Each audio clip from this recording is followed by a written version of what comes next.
মাননীয় স্পিকার, আমি দৃঢ়ভাবে বিশ্বাস করি কোন রাষ্ট্রের প্রকৃত শক্তি তার সম্পদে নয়, বরং তার প্রকৃত শক্তি নিহিত রয়েছে সুশাসন, ন্যায় বিচার, জবাবদিহিতা এবং জনগণের আস্থায়। উন্নয়নকে টেকসই করতে হলে শুধু অর্থনৈতিক সংস্কারই নয়, রাষ্ট্র পরিচালনার প্রত্যেকটি ক্ষেত্রে সুশাসন প্রতিষ্ঠা অত্যন্ত জরুরি। আমার মনে এ ব্যাপারে বোধহয় আমরা উভয় পক্ষ একমত।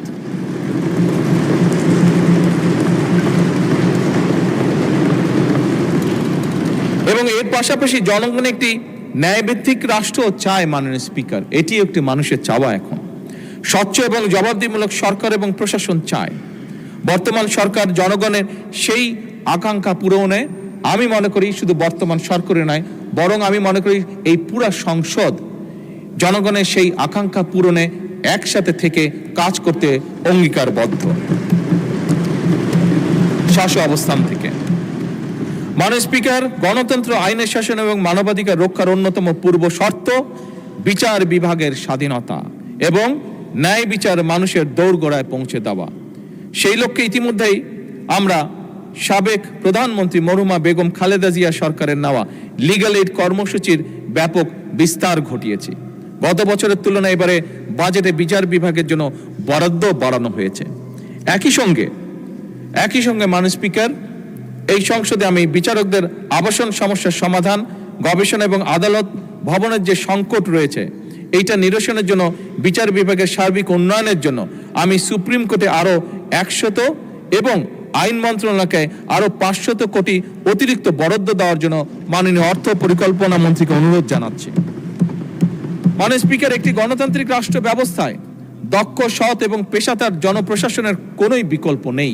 আমরা যদি সার্ভিস পেতে চাই, আমাদের প্রশাসনকে সেভাবে দক্ষ করে তুলতে হবে। জনগণকে যদি সার্ভিস দিতে চাই, আমরা প্রশাসনকে যেমন একদিকে জবাবদিহির আওতায় আনতে চাই, একই সাথে আমরা সঠিক বেতন কাঠামো, প্রশিক্ষণ এবং অহেতুক রাজনৈতিক হস্তক্ষেপ মুক্ত পরিবেশও বজায় রেখে দেশ গঠনে তাদের পূর্ণাঙ্গ অংশগ্রহণ নিশ্চিত করতে চাই। মাননীয় স্পিকার, বিএনপি সরকার, আমি যেটা আগেই বলেছি, সরকার সমস্যাকে আড়াল করতে চায় না, আড়াল করে কোনো লাভ হবে না।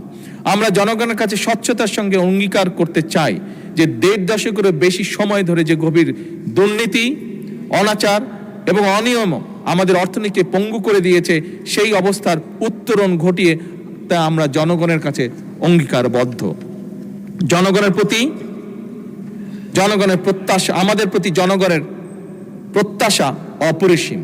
এটি আমরা বিভিন্ন আলোচনায় আমাদের সকলের মুখ থেকে এপাশ ওপাশ উভয়ের আমাদের বক্তব্যে বেরিয়ে এসেছে বিভিন্ন সময়। সরকার তার সর্বোচ্চ শক্তি নিয়ে জনগণের আশা আকাঙ্ক্ষা পূরণের পথে এগিয়ে চলছে, তবে বহু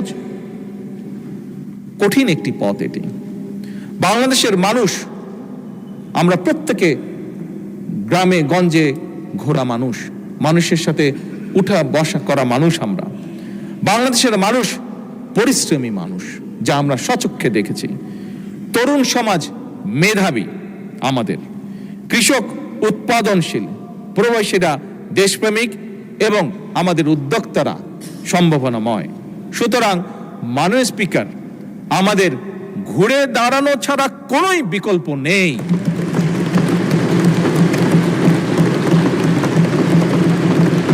মাননীয় স্পিকার, আমি এই মহান সংসদের সকল সদস্যকে, আমার দলের সংসদ সদস্য এবং উইথ রেসপেক্ট বিরোধী দলের সকল সংসদ সদস্যকে আহ্বান জানিয়ে বলতে চাই, এই বাজেট শুধু সরকারের বাজেট হিসেবে নয়।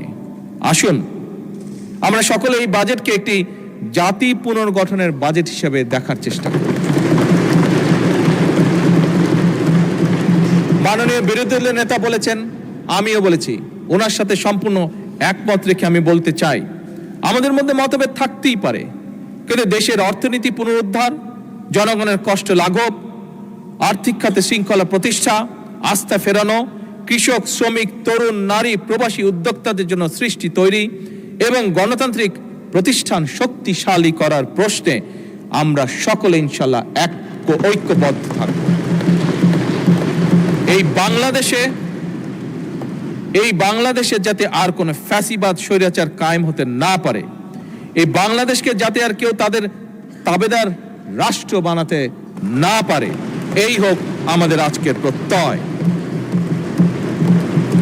মাননীয় স্পিকার, বাজেট প্রণয়ন অত্যন্ত অক্লান্ত পরিশ্রমের কাজ।